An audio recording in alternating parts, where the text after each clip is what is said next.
Hello, everyone. Welcome to the AASM Research Career Development Committee's special webinar on strategic leadership, moving beyond the lab.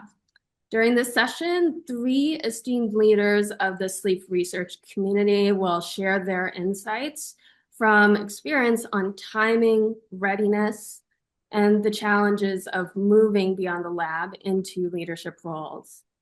Our goal is for attendees to leave the session with actionable insights into leadership development, mentorship, and institutional pathways that support long-term professional growth. I'm Dr. Yi Kai, an assistant professor at Columbia University, and I'm joined by my colleagues on the Research Career Development Committee and co-moderators, Dr. Vaishnavi Kundal, an associate professor at Mount Sinai, and Dr. Kathleen Sarmiento, a professor at the VA San Francisco healthcare system. To start with some housekeeping items, I'd like to remind you all that your audio is muted and your video is off. We encourage you to include any questions on this topic or for the speakers in the Q&A portion of the Zoom platform. And this webinar is being recorded and will be shared with everyone who registered. Additionally, closed captions and live transcription of the webinar are available. And this webinar is approved for 1 AMA PRA credit. So to transition to the learning objectives, this webinar aims to address the following: identifying the right time to pursue leadership roles in academic medicine, building readiness through mentorship, training, and strategic career planning, navigating transitions from research-focused roles to administrative leadership, and the common challenges and opportunities in academic leadership pathways. I'll hand it over to Dr. Kundal for panelist introductions. Great. Thank you, Yi. And hi, everyone. I'm really excited to be able to co-moderate this webinar with our amazing speakers. So I'm going to start by introducing the speakers in alphabetical order. So first we have Dr. Jennifer Martin.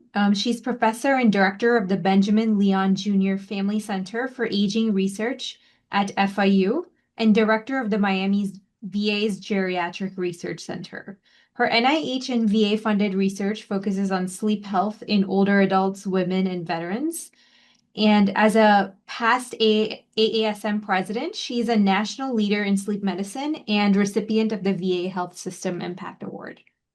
Next, we have Dr. Safwan Badr, who is professor and chair of internal medicine at Wayne State University and staff physician at the VA Medical Center. He's an internationally recognized sleep researcher and mentor, and he has served as the ASM president, ATS board member, and editor-in-chief for the Journal of Clinical Sleep Medicine. He's also on the ABIM board of directors and is committed to advancing medical education and research.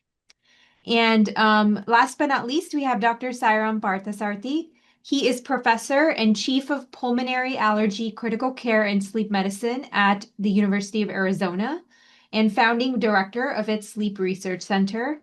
He leads NIH-funded training programs and has published over 220 papers on sleep, COVID, and health disparities. He's board certified in pulmonary critical care and sleep, and he's passionate about mentoring future researchers and advancing translational science. Thank you again for joining us. Great. So to kick off the session, we'd like to ask each of our panelists to share an overview of how you decided to take on sequential leadership roles and when to do so in your career. And we could go by the order of introduction. So Dr. Martin first. Thank you.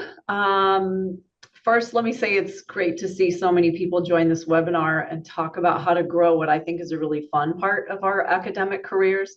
I think for me, and this is different for different people, I have always liked leadership roles. I was the captain of sports teams growing up. I was the president of my high school. So I think it was something that that I always enjoyed and found really fulfilling.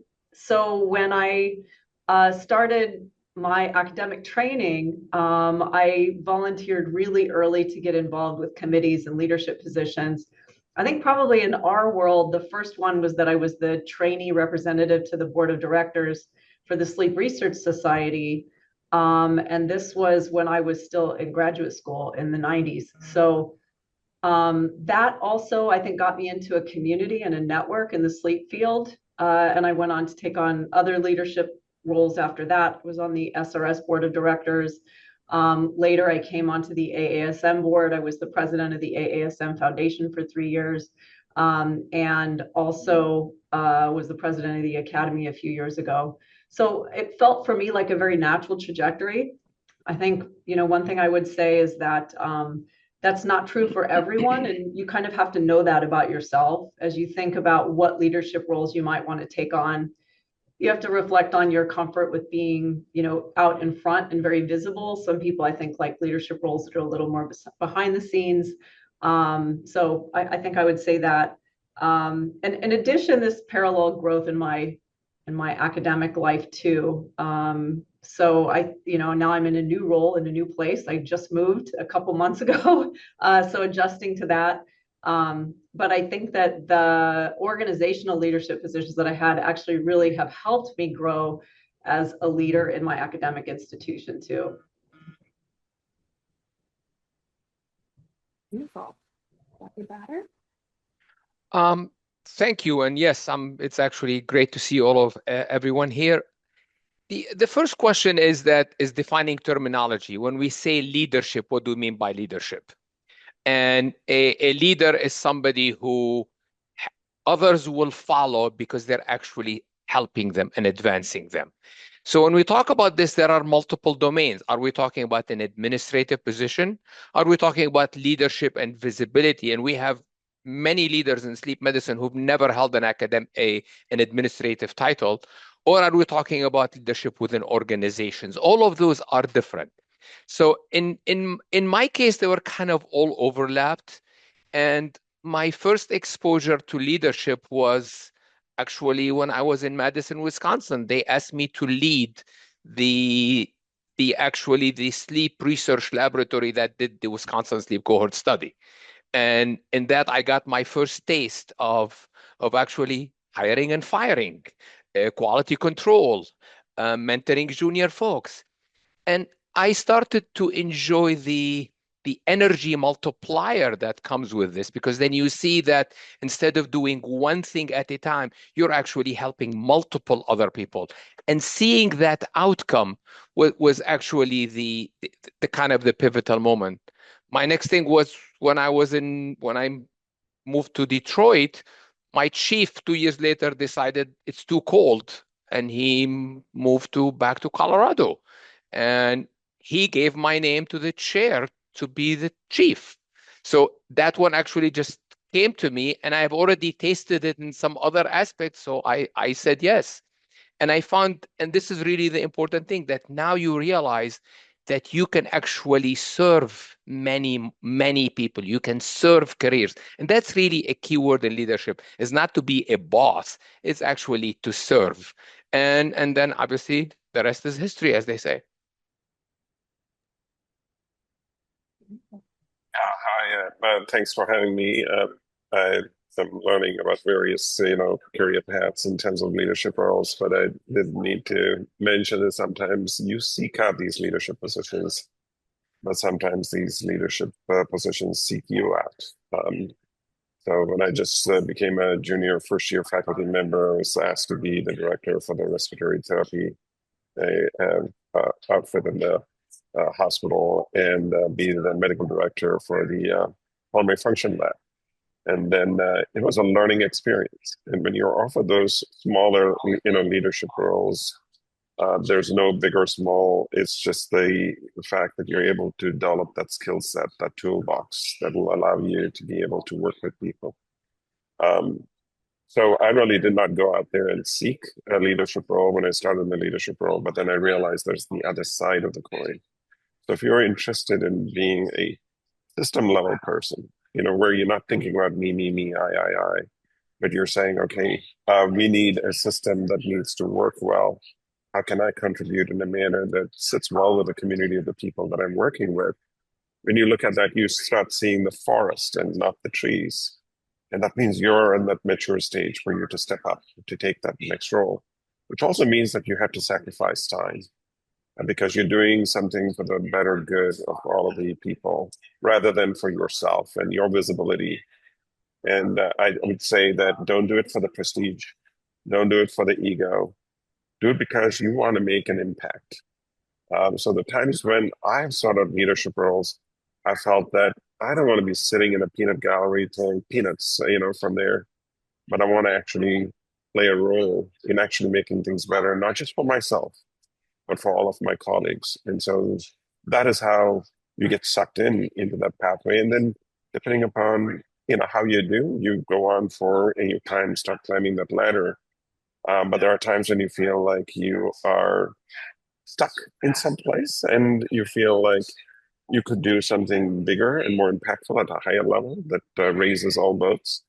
That's when you want to step into it. That's when you know you're right. At that time, you want to make sure that you have your work-life balance right, because you don't want to take on another role when you're having some difficulty, and also that reputationally that you have a good reputation, that you're building upon that reputation. So that has been my experience, but I wanted to share what my advice would be. Wonderful. Thank you all. I was wondering if you've also noticed any unique challenges or opportunities that you've encountered in sleep medicine specifically, which might differ from other areas of academic medicine or even specialties. Well, maybe I'll just say that one challenge I think we all face is that compared to other specialties, sleep is pretty new. So, I mean, I think we can look back 1 or 2 generations at our predecessors, but we can't go back to, the 1800s and think about this long history behind us. I think that's a challenge and it's an opportunity, because I think sometimes things get entrenched and they're done a certain way and the rationale isn't always clear. So I think the fact that sleep is a newer field is a little bit of a unique challenge. Another thing is that I think sleep medicine, and I'm not a physician, I'm a clinical psychologist. Sleep is a very interdisciplinary field, and sleep medicine as a medical subspecialty is even newer than sleep medicine in general. So I think that, again, it's not something where we can look back many generations and have a long history to draw on. So as a leader, like I said, I think this creates some opportunities to do things in new ways. But it also means that we're figuring out as we go. So when I became division chief, it was 1998, division of pulmonary. Now, sleep is a horizontal specialty, so it doesn't have its own entity, it doesn't have its own building, doesn't have its own department.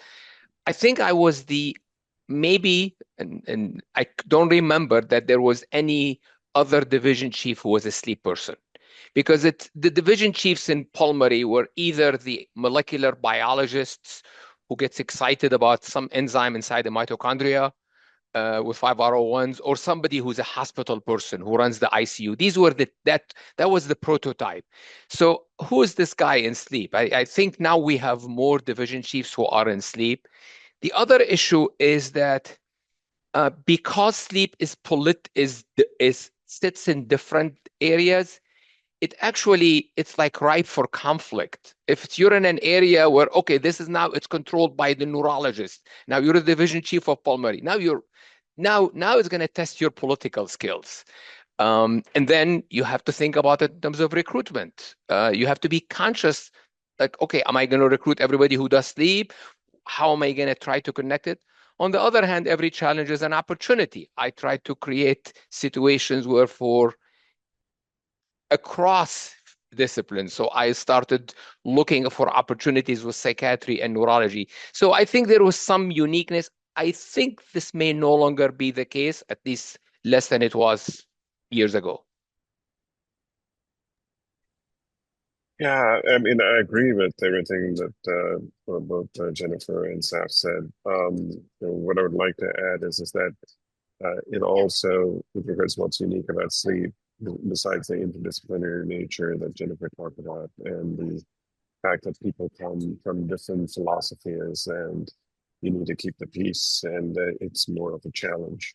It actually trains you for future leadership roles, because when you become a department chair, there are going to be various subspecialists that are under your umbrella, and you need to be able to balance it out and make sure that everybody feels valued and included.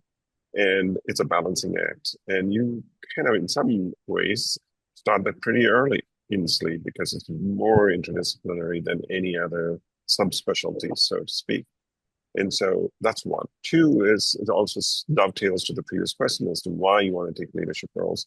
Because sleep is so new and relative to other subspecialties, there's an opportunity for you to have impact by growing in your program.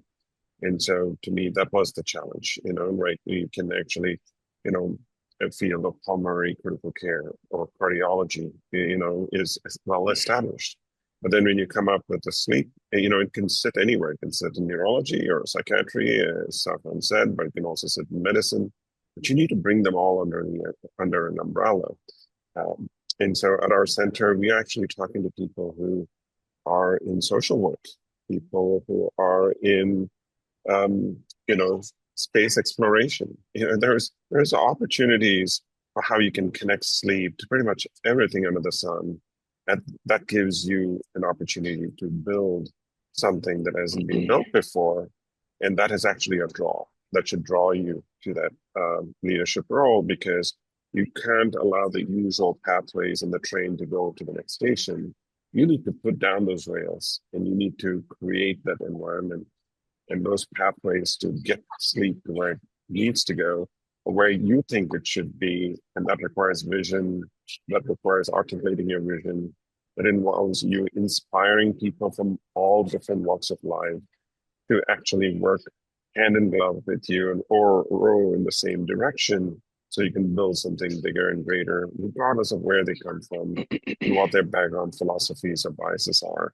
And so that's where the great opportunity lies, and why sleep, I think, is a great opportunity for leadership roles.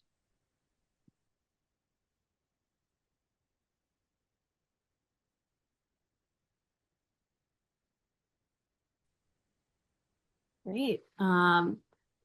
Dr. Kundal, did you have a question as well? Yeah, actually, so I think one of the questions we had, which I kind of had a follow-up to, is, when you're doing research, and you have an leadership opportunity come to you, like how do you decide, this is, you want to continue to grow your research lab, you want to continue to grow your research, but that takes time. And then how do you decide, should I take on this opportunity, even though it may take some of the time away from my research, yet it's a good opportunity for me to, for what I'm interested in, and for me to kind of, you know, uh, climb to a place where I want to get to in my career.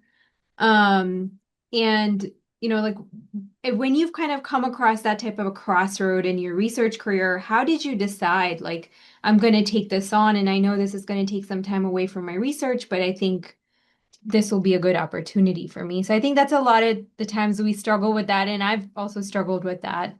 So. Yeah, I would say in academic medicine, if I can just jump in there, you want to make sure that if you're seeking out a leadership position, not like being a medical director for a PhD lab, but if you're seeking a leadership role, you want to make sure that you reached an associate professor level and you have your research career in order, that you have funding and you have a sort of a name recognition nationally, so that then you say, okay, I have that in order, that thing is going, but I'm going to sacrifice some of my time I'm going to devote to this role, because I want to be part of building something. I want to be able to make life easier for my compadres. I think I have some innovative ways of growing this program, and I want to contribute as a citizen of the sleep leadership community at my institution. Um, so the corollary is that if you haven't gotten that niche established for yourself, if you have not been promoted to associate professor, and you are having an issue with work-life balance, in terms of, your partner, your, children, there's family stuff.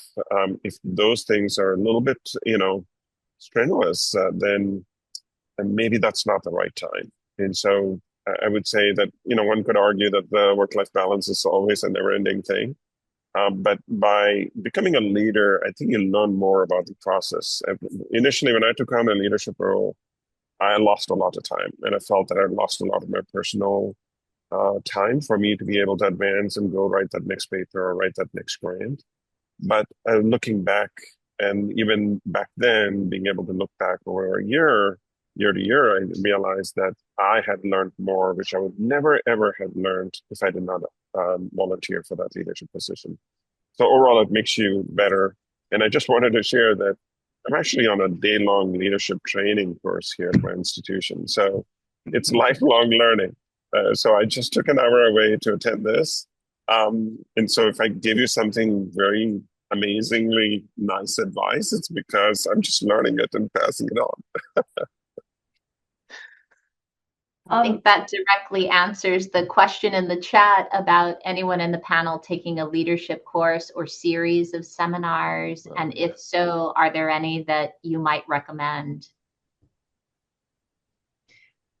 I mean, Sai, it sounds like maybe I'll just say that look for these opportunities at your institution for sure when they come up. And, if you want to look outside your institution, ask if there are resources for your institution to help support. I think it's great that the AASM Foundation has been doing a lot of these, more and more of these kinds of events that are free or almost free. So take advantage of those.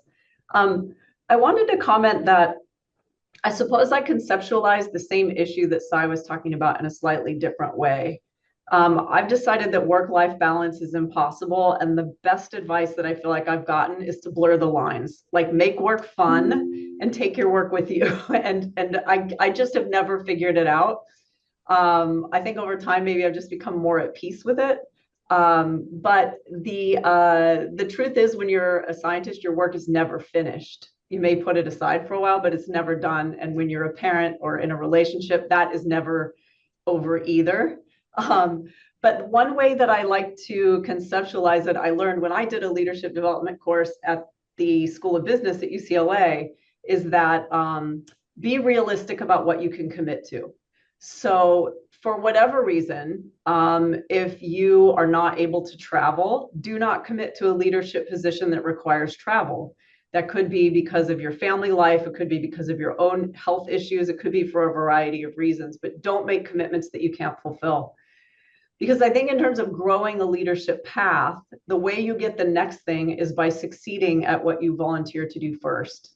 So make sure that you're taking on things that you can accommodate in your work and in your non-work life. And then the other thing that I would add is make sure that the foundation, and I think Sai alluded to this too, the foundation of your research program is solid. So if you are coming to the end of your funding and you need to focus your energy on writing the next series of grant applications so you can keep your staff and keep your lab and the rest of your time doesn't get eaten up by patient care or clinical work or teaching, that is not the time to take on a big leadership role. And you may have to say no for now. That's a skill that I think is really important too, is saying no doesn't mean no forever. And sometimes you can say, I can't do it now, but please ask me again next year. So I think that keeping that in mind, that it really is a little bit of a juggling act when you take something like this on. The other bit of advice, Sai, you made me think of this, is I got some great advice from a woman who is an executive at Sony. And she says about once a quarter, she prints out her calendar and then circles things red, yellow, and green and tries to get as many red things, which are the things that she doesn't find fulfilling, doesn't like doing, and can be passed off to someone else, and add more green things. So when you're committing to a new leadership position, make sure that there are some red things you can take off your calendar. Other than Safwan, I don't know anybody who can manage his time with addition. The rest of us have to use substitution. Well, thank you. That's actually a very interesting, that is a perfect segue to what I was going to say, exactly the same thing. I am the worst person to get this. I'm A+ in addition and terrible in subtraction and division. So, however, I'm gonna give a slightly different bent to this, and perhaps being in sleep is actually helped me. One is, it is never the right time. So, for example, when the division chief position opened and the chair asked me to do it, if I didn't do it then, there would be a new division chief. That opportunity is gone. Okay, so I had to figure it out. There was no. Now, fortunately, I still had 2 or 3 years on my RO1 and 3 years on my merit. So I had a bit of a runway to be able to do it. But there are some practical aspects that sleep is different. Somebody who is in basic bench research may have a very difficult time doing these things because there is no synergy between the different areas. Sleep, I stole it from somebody, the idea of a destination program. We built a fellowship, we hired people to teach. So now we have our clinical environment is supporting our research, and it's all kind of integrated. So sleep in that regard was actually easy to do. The second thing, which I also agree with Jen on this one, is that it's actually work-life integration, the boundaries between these things, and just simply being able to live with the guilt, with the constant guilt. And you just come to terms with it. The last thing is that there are changes that one needs to make. And the other issue is that it is extra work. Anyone who says it can be squeezed within the 40-hour week is not doing it. So it is extra work. But one starts deciding to make some trade-off. For me, I can tell you the trade-off was international travel. I visited in conferences, I was invited to maybe 5 European cities. I saw nothing in these cities. In one of them, I spent more time on the flight than I spent in the city. And it is like I've been to Copenhagen, I've been to Helsinki. I have no idea. It's just the Marriott is a Marriott. That's all. So and each one of us will have to decide which one of these things are actually important. It's a challenge, requires creativity, but this is the beauty of our field, is that we're a small family. Reach out to others who are actually doing it. And what works for one may not work for another.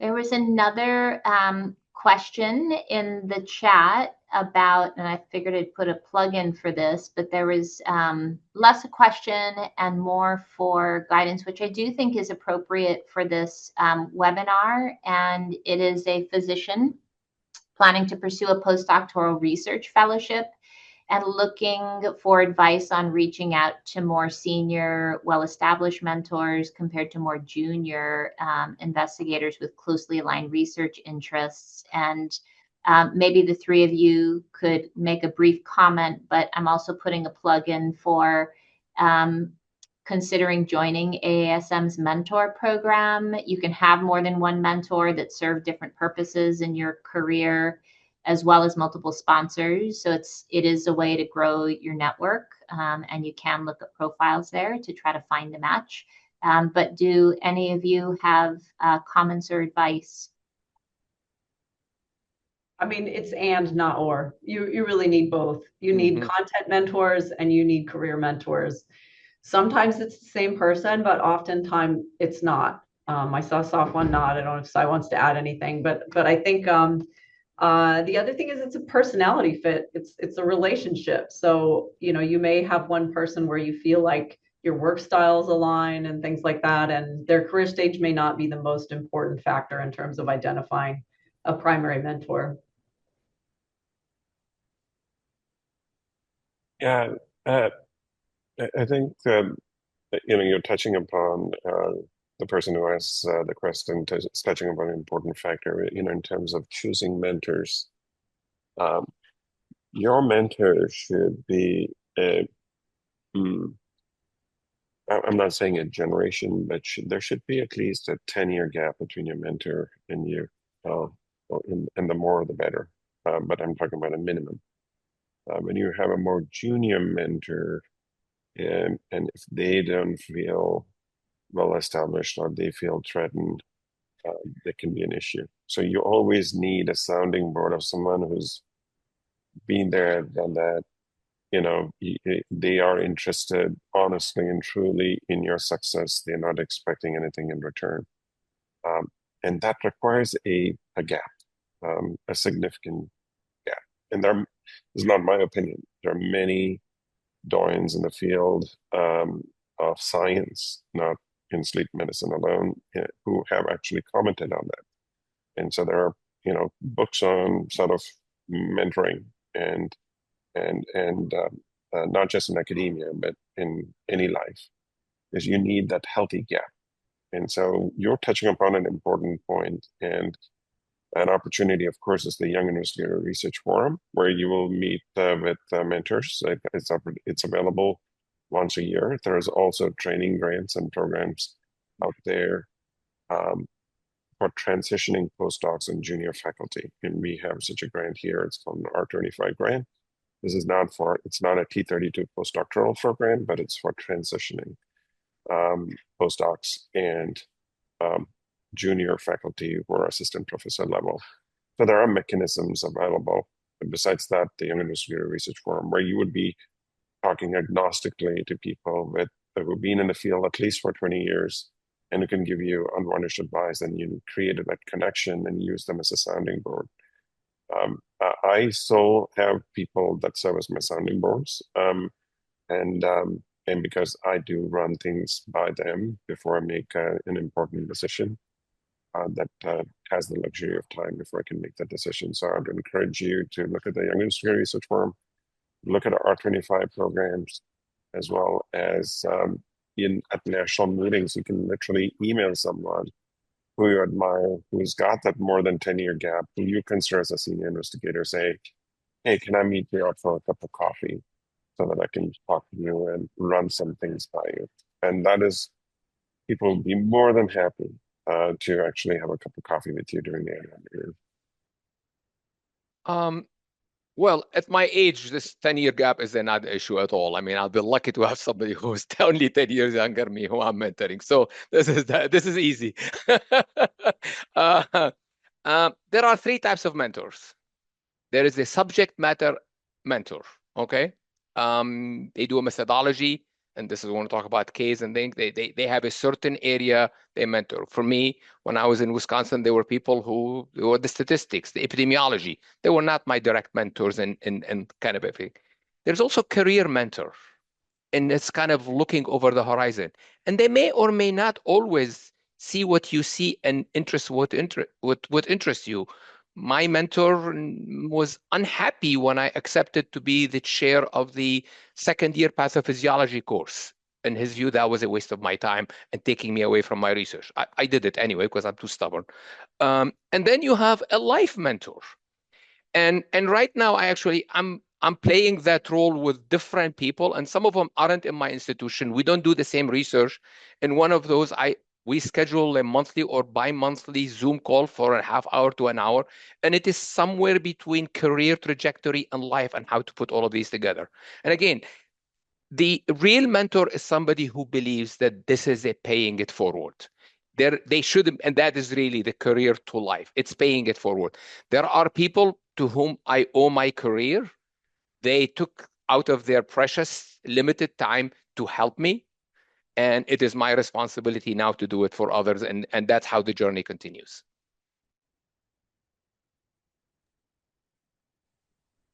Thank you for your insightful answers. All of them are very helpful and to the point. I have another question for you that maybe dovetails a little with your comments, Sai and Jen, about maybe for our junior faculty in particular, and those who are really squarely in the research field, what skills do you think are really cultivated in research career trajectories that can set you up for success later on in leadership? In other words, like, how do we think about research training as a primer for leadership to help junior faculty and even early mid-career faculty feel less of an imposter syndrome as they think about transitioning into leadership roles, to be a little bit more brave and have that confidence? Can you think of a few skills that translate? That's a fantastic question. That is It it. really Yeah, is, actually. it has multiple angles of answering Yeah. it. I mean, the one that really jumps to mind for me is communication. I mean, as a scientist, you have to learn to communicate effectively in writing, and you have to learn how to present your work concisely. If that's something that those things are not strengths for you as a scientist, work on those skills because you need them in leadership roles as well. But I think those are really it's leadership and science share a need to be a good communicator. That's one that jumps out. I'll let the two of you chime in, but that came to mind first for me. One thing I've learned, which is I'm going to flip things on their head a little bit. A research grant application is a business plan. It is exactly a business plan. This is the product. I'm going to sell you a product. I am standing there. And I'm holding the first iPhone. You need this. You can't live without it. Okay. You have metrics. It's precise. Taking that idea and then communication, because you're communicating it accurately. Now things also flip on their head. When I went and did an MBA, one of the things they taught us in it, if you're sending a memo or a report longer than 1 page, nobody's going to read it. So I switched all of the evaluations that I do, faculty evaluations, anything. If I can't fit it in 1 page, it's too long. The Pascal line, forgive me, I didn't have time to be brief. So a lot of these skills are actually transferable.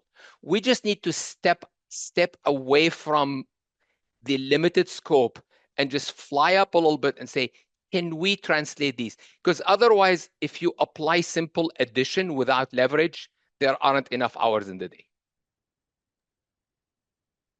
Yeah, I wanted to, sort of bring a spotlight on sort of the humanistic attributes of being a leader. You need to exemplify compassion, empathy, value each and every one, regardless of their standing or their background or their uh, um, contributions. They're all bringing it. Each one of them can have an impediment, a barrier. There could be something going on in their lives. Why would someone be so highly successful and performing at an Uber level, and then you're seeing that there's a detrending of their performance? Well, then it's your job to be empathetic, be compassionate, and approach them and say, hey, can we talk? Is everything okay? And I was fortunate to work with leaders who knew what was happening socially or family-wise with me, who would come down and sit with me in the cafeteria and say, hey, do you mind if I join you? And how things are going. And so I had a chair of medicine who knew everything about everybody's lives. He wasn't being nosy, he wasn't being gossipy, but he actually cared. So if you want to be a leader, you really need to care about other people and see how you can lift them. I know my, individuals that I work with, they know I got their back. They know that the first thing I'm going to think about when I get a complaint from the outside is not, hey, why did you do this? Why did you embarrass us? Or why did you make us look like that? Because I know that we took great care in choosing this person and know there is more to this story and I want to dig deep. So you cannot be a knee-jerk person. You have to be compassionate. You have to be empathetic. But the other thing I want to say is that is lost in this day and time with some of the leaderships that we see that are getting a lot of airtime is a lack of authenticity. it is okay for you to question your leaders. When you're a leader, everybody reports to everybody, somebody. There's no one who doesn't report to anybody. They may think they don't report to anybody, but they will be reportable eventually when the ballot's open. So all I wanted to say is that you want to be authentic, and it's okay for you to bring up questions to your leaders and advocate for your people. And you are being watched. You are being judged every minute of every day in that regard. You don't have to live under that panic, but you need to be authentic and you need to be compassionate. And there are times when you need to speak up in a group and say, why are you doing it this way? There's a better way of doing this. And you should be able to have that sense of psychological safety for you to be able to speak up. But speak up in a nice way, not in a abrasive way, but say, hey, this is an issue. Or send a properly crafted email that you can send it out that way. So the two words I want to talk about are sort of compassion and empathy on the one hand, and authenticity, because people aren't going to follow you as a leader, and they're not going to mirror your values if they don't see your values as being the right values and that you actually advocate for them. But at the same time, there are times when I've had to have difficult conversation. There are two groups that I have to talk with within my division, where I had to give them the bad news that, yes, we screwed up. So that particular endeavor that we started had failed, and we put in our best, but it still failed. But this is the decision we need to live with, because no one's going to support a failed initiative for years and years and years and chase good money after a bad initiative. And so we need to be contrite.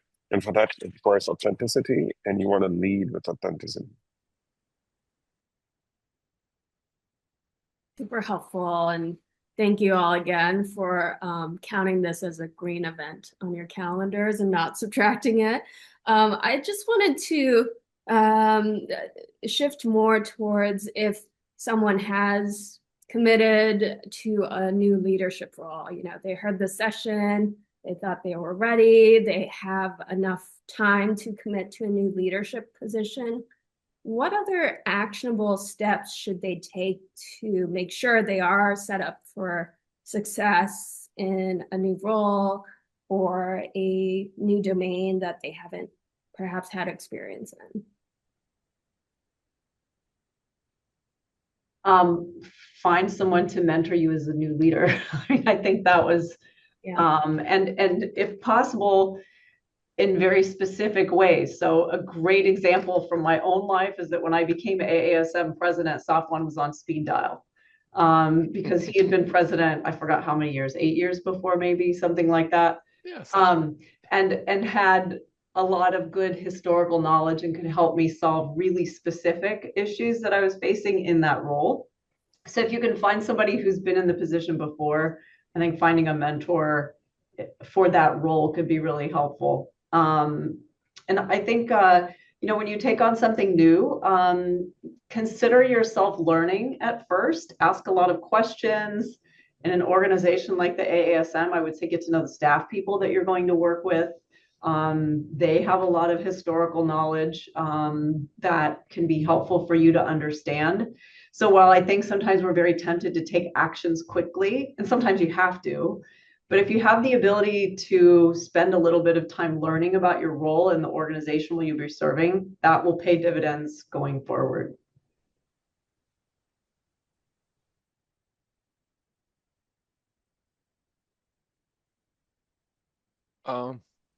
Well, I think Jen mentioned this idea of reaching out. And one thing about our field is that you can always reach out. And actually, I reach outside the sleep field in particular. There were several people, this is pre-cell phone days, where I actually or cell phone were not very popular. People were still using pager. So I called them and I got a lot of advice from many folks. But really, it's also the other thing is go back to the issue of why somebody wants to do it. Because if they don't know, if you don't have the why, it's very hard to do the what and the how.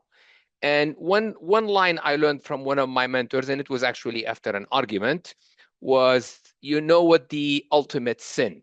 And that was a line that was from his mother, who was a social worker. And I looked at him and said, what is it? He said, indifference.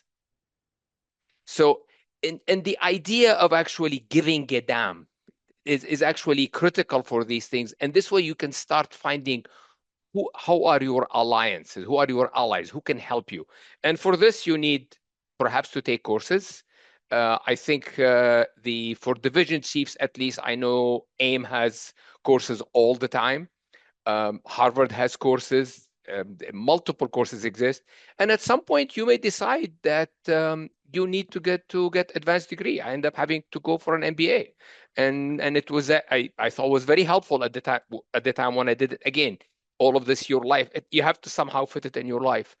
And then know whom you can listen to, whom you can empower, and know that you never delegate accountability. Yeah, I agree with what has been said. One of the things I did want to sort of bring into the fold is that as a leader, you always want the unit that you're leading to be at a better place when you decide to move on to the next step in the ladder, if you want to do that. And so when these opportunities come, you want to position it for success. Again, this is not, you're not doing it for the prestige or the ego. You're doing it because you want to elevate that game. And so you want to leave it at a better place. But then there are times when what happens is that you get into a role and you form this great camaraderie and relationships that you feel like you cannot let them down. You cannot leave and move on to another institution or move up the ladder because they are your people, and so that kind of affinity is sometimes can form, and that's actually a good thing. It's totally fine, as Leo Tolstoy said, that for you to, do your job in society and call it a day. And so, it is not an automatic expectation for someone to be branded a success if you move up, or how high up you move in the ladder. And sometimes it's essentially a calling, and you fulfill that responsibility and you do it well. And that's the end of that. As Carl Sagan said, we are this pale blue dot, speck, in the universe, and at a very small slice of time in the billions of years that the universe has existed. So, it really doesn't matter. But at the end of the day, it's your people connections and how you situated them for success that matters. There's something else I'd like. Can I bring in another concept related to this? Okay, and this is actually an important one. We've been talking a lot about mentor and mentoring. Okay, and one will never move up in an organization without a sponsor. And that's a different concept than a mentor.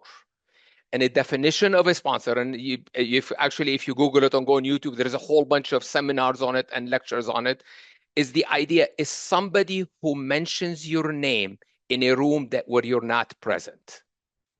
This is how you get your first break. This is how somebody will say, oh, I know so-and-so could be perfect for this committee, or maybe let them know about this opportunity. And the only way for that person is to actually be known to. So again, doing work, volunteering, signing up for things, doing things is actually critical. And as we're talking here, I went back in kind of my own career, and I could identify 4 or 5 of those sponsors at multiple points in my career. And that's actually is an important one at every institution.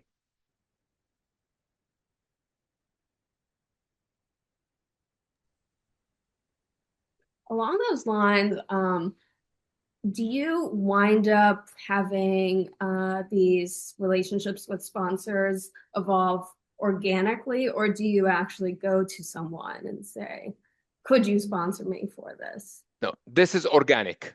This is absolutely organic. I'll use an example from my life at AASM. Okay, my first sponsor, maybe that was Stu Kwan, who thought of me to chair the fellowship training committee when I first moved to Detroit. picked up the phone and called me and said, are you interested? Okay. And everything I did with the academy from that point on was because Stu Kwan thought of me. And that I'm grateful to him for. So no, I think this is organic. Mhm. But again, people have to see you. You have to. That's why what Jen was mentioning earlier about volunteer for committees. Let people see you on committees. Let people see what you're doing, and this way they can start thinking of you. And I try to play this role for a whole lot of people. Sometimes when I hear the board nominations, I call individuals and tell them, have you seen this? Have you thought of this? That's another way of actually being a sponsor. I was just going to say, I mean, someone doing that for you happens organically, but the best way to find people who want to sponsor you is to do something well. I mean, exactly. And get noticed. So yep. not just your name on the roster. Nobody remembers that, but when you do a really good job with something, and then the next bigger thing comes up, you're top of mind. So I think it goes back to something we talked about earlier, taking on things that you can actually accomplish at a given moment in your career.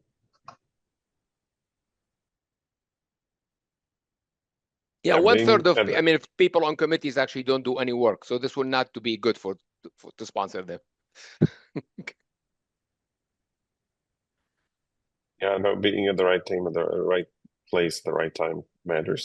But there's no minuses to advocating for yourself in a nice way and reaching out one-on-one to people saying, hey, I feel like I can contribute to this committee, and can I get on that committee? There's absolutely. no downsides. I think science usually attracts people who are introverts, and we try not to put ourselves out there. But we also change over time as we become, more mature. But you do need to put your name out there as well, not expect it to happen by itself.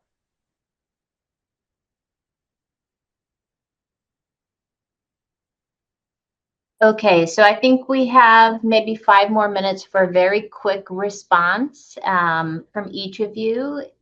Could you share like one sentence about an actionable within the next month, like something that someone could do to prepare for a leadership role? And this could be like do a 360 or do something that identifies your strengths or weaknesses. Like what single thing might you recommend to people that they can start on or get done within the next month? It's going to be way more concrete and just say, like, go look for opportunities to self-nominate, volunteer. Obviously the 3 of us are big fans of the AASM, but, go find out what opportunities are available that might suit you. There's one thing I know you said one sentence, but one thing I will say is that at some very low points in my career, being actively involved in society leadership has really lifted me up. Being around colleagues, feeling, as Sai has mentioned several times, that you're making contributions to the greater good can get you through some really tough days at work. And, I know my years as the foundation president, my weekly meeting with Vanessa and the team were like one of my absolute highlights. So, I mean, I think about what gets you excited. I think something to do in the next 30 days is do some homework and figure out what you might want to do and what opportunities would fit into, your current work and life structure.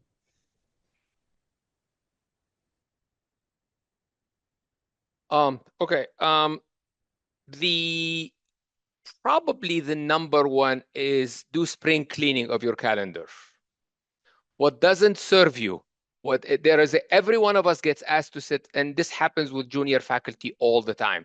They get asked to sit on a whole lot of useless committees in the institution that absolutely add no value. And I tell the junior faculty, please come and tell them my chair said no. Okay, I'm happy to be the bad person for this one. Okay, if you're on the library committee and your research is not on library resources, you're wasting your time. So dump the stuff that doesn't contribute. No more than 3 things and then get stuff done. There's actually a nice video by President Obama about get stuff done. So dump the stuff that's not useful, get stuff done, then people will actually notice you and they will start thinking of you. Show a product. Yeah, those are all great pieces of advice. I would say an actionable advice I would give you is based on what you heard today during this hour. Do self-reflection. Think about all the things that are being said. See where you stand in life. See your work-life balance. See opportunities and roles. Are you doing it for the right reasons? Or are you doing for perhaps reasons that are not the right reasons? I mean, the right reasons, they'll say, they say that in the minefield, you need to know where the mines are so that you can walk safely across on the other side. There's no right path through that minefield, but you know where the mines are. You don't want to step on the mines. So I'll say, what are the wrong reasons? Which is, don't take the leadership role if it is for your ego, if it's for your prestige, it's for that extra salary bump, or if it is the optics of how you're seen progressing in your life. Do it because of other reasons, and there are millions of them. And I just articulated some of them where you say you can make an impact. You can improve the lives of not just yours, but the people around you and your institution, and the community of sleep research science, so on and so forth. There are millions of them, but don't do it for the wrong reasons. And that requires self-reflection, like a scorecard, as to what you are about and what you value most, and whether you can actually speak up bravely in certain rooms where you can actually be an authentic individual. And when authentic individuals like you let those leadership roles go behind, they're the wrong kind of leaders that come into that place. Just be mindful of that. We see that in the current society. Well, thank you again to all our panelists and to everyone who participated today. For today's webinar, there will be an email sent out with instructions on credit claiming for the 1.0 AMA credit. And the AASM Foundation would like to share upcoming deadlines for its Dependent Care and Accessibility Scholarship and the RLS Foundation Research Grant, which are due next month. And lastly, the AASM Foundation and AASM would like to share their March webinars. Registration is opening soon, so don't forget. And thanks again for joining us all today. Wishing you all happy spring cleaning of your calendars, your self-scoring, and then also getting involved with foundations such as the AASM. Thank you. Bye, everyone. Thank you.